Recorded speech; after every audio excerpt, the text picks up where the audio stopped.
తిరుమల శ్రీవారికి పెరటాసి మాసంలో జరిగే బ్రహ్మోత్సవం సందర్భంగా స్వామివారి గరుడ సేవ కోసం తమిళనాడు భక్తులు హిందూ ధర్మార్థ సమితి తరఫున గొడుగులు సమర్పించడం ఆనవాయితీ.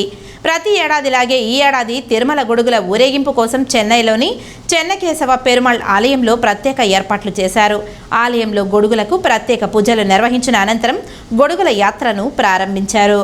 ఈ సందర్భంగా హిందూ ధర్మార్థ సమితి ట్రస్ట్ ఆర్ఆర్ గోపాల్జీ మాట్లాడుతూ పూజలు ఘనంగా జరిగాయి. దక్షిణ భారతదేశంలో గొడుగుల ఊరేగింపు గొప్ప కార్యక్రమం. తిరుకుడై ఊరేగింపులో మాత్రమే 20 లక్షల మందికి పైగా పాల్గొంటున్నారని, లక్షలాది మంది ప్రజల ప్రార్థనలతో తిరుమల శ్రీవారికి మేము గొడుగులు సమర్పిస్తూ గత ఏడాది భారీ వర్షాలు కురిసిన లక్షలాది మంది గొడుగుల కోసం ఎదురు చూశారని తెలిపారు. ఈ కార్యక్రమానికి వస్తు రూపం కానీ ధన రూపంగా కానీ ఎటువంటి డొనేషన్లు తీసుకోబడవని అన్నారు. సాయంత్రం 4 గంటలకు బోస్ రోడ్, గోవిందప్ప నాయకన్ స్ట్రీట్, బైరాగి మఠం, వాల్కాడ్స్ రోడ్ గుండా గోవిని దాటుతుందని, అక్టోబర్ 3వ తేదీ నుంచి చెన్నై, ఆయనవరం, వెల్లివాకం, తిరువళ్ళూరు తదితర ప్రాంతాలకు ఊరేగింపుగా తీసుకువెళ్లనున్నామని, అక్కడి నుంచి అక్టోబర్ 7న తిరుమల చేరుకుంటుందని, గొడుగుల ఊరేగింపును తిలకించేందుకు లక్షలాది మంది భక్తులు కుటుంబ సమేతంగా తరలివస్తారని తెలిపారు. తిరుమల జీఆర్ సమక్షంలో తిరుమల తిరుపతి దేవస్థానం అధికారులు గొడుగులను అందజేశారు.